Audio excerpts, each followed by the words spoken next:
welcome to Invest Story, telling you the business. My name is Dylan and I'm your host, and today I'll be talking about this company, QWI Investments. Now, their quarterly financial report was recently posted on the Jamaica Stock Exchange's website, and I was excited when it was posted. The reason being because, you know, um, that would mean the other company's quarterly financial statements would be posted soon, but not only that, it's because QWI Investments is a primer or a trailer to what you can expect from its parent company, Jamaica Teas. I do not own shares in QWI Investments, but QWI Investments is a subsidiary of Jamaica Teas, and if Jamaica QWI Investments does well, so will Jamaica Teas. And let's go ahead and take a look and see what's inside the quarterly financial statements. Let me just go ahead and get this out of the way, minimize the screen a bit. So this is the report for the first quarter for the year ended September 2020.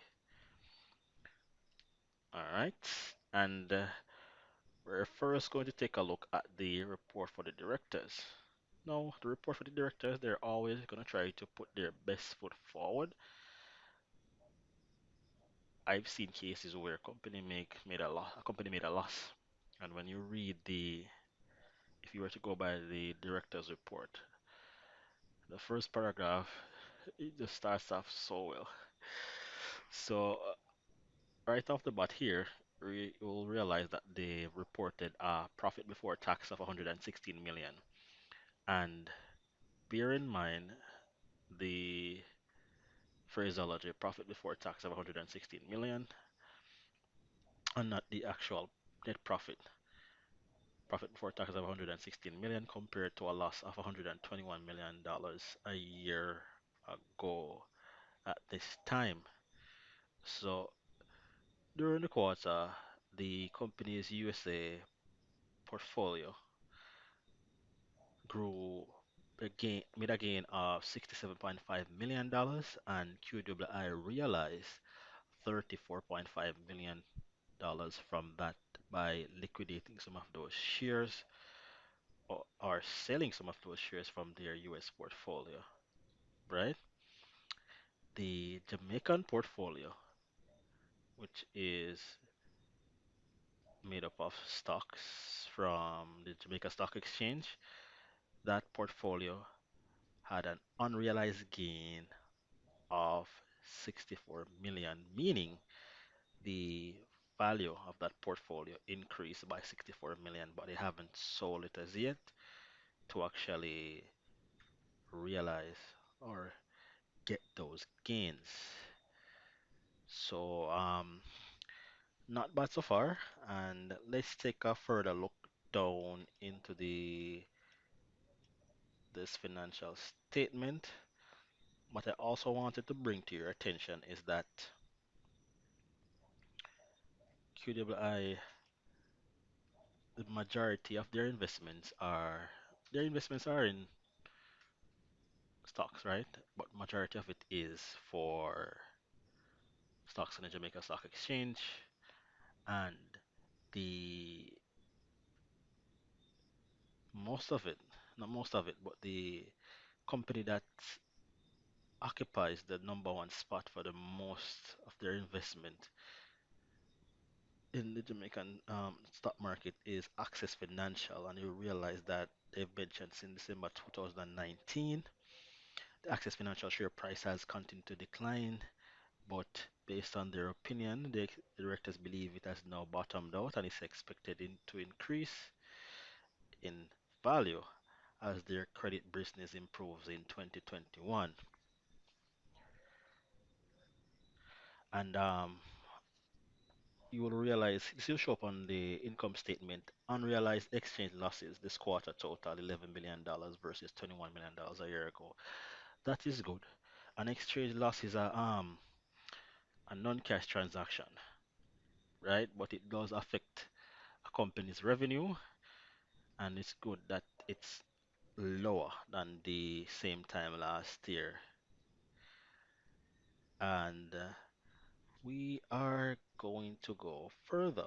There is also mention here that QWI total investments in local and overseas stocks amounted to $1.78 billion, but the bulk of it, which is 73%, is for local stocks on the Jamaica Stock Exchange.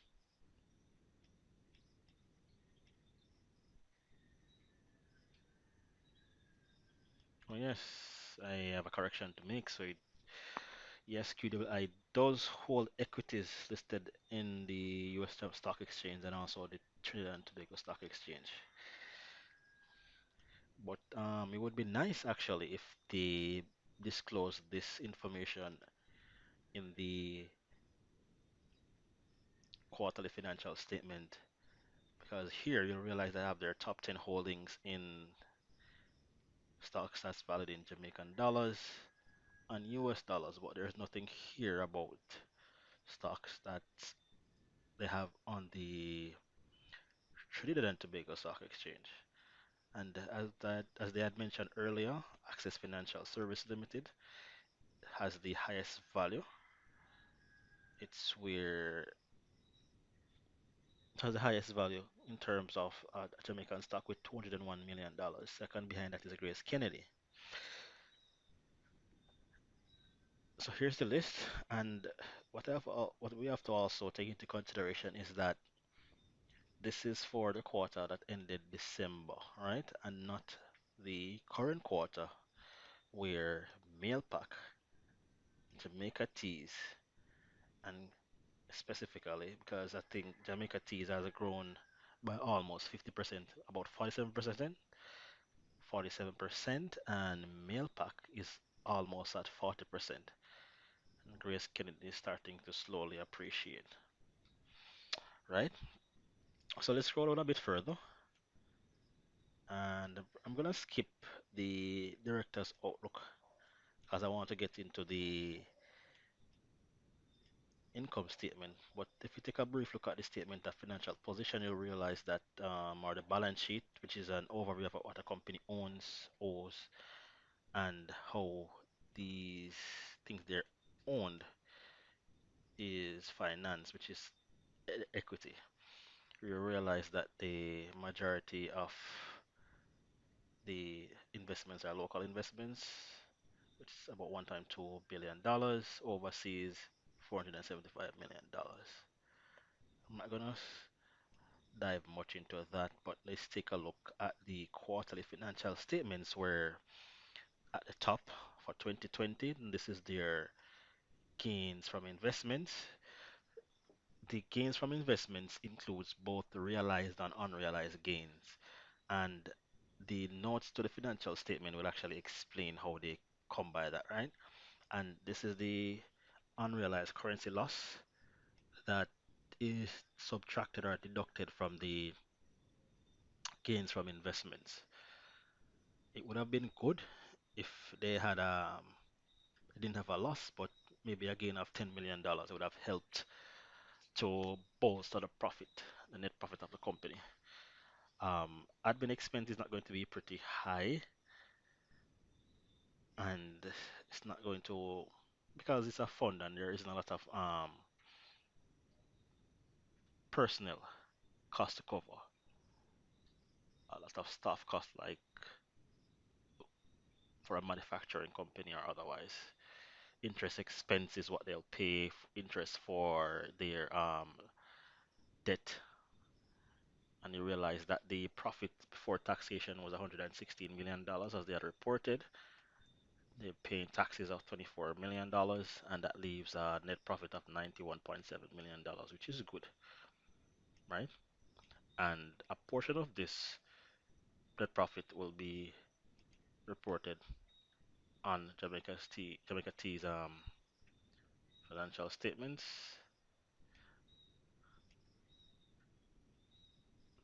And we're going to take a look at the statements of cash flows to see what the company has been doing with its cash.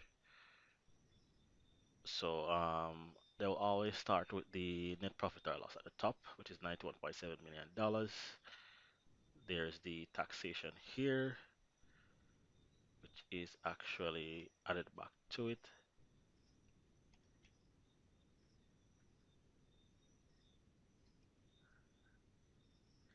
You have your net unrealized gain losses there. So realize that cash from operations is actually 48 point, oh, I'm sorry, $48.9 million, right? And then they've purchased investments this last quarter in December 2020 for $47.3 million. It's not bad. And the good here also you'll realize that compared to December 19, December 2019, I should say, where they had $18 million in cash. This year they only have 1.8. So the company doesn't have the cash lying around. They're actually putting it to use to make money for their shareholders, which is good, and I like that.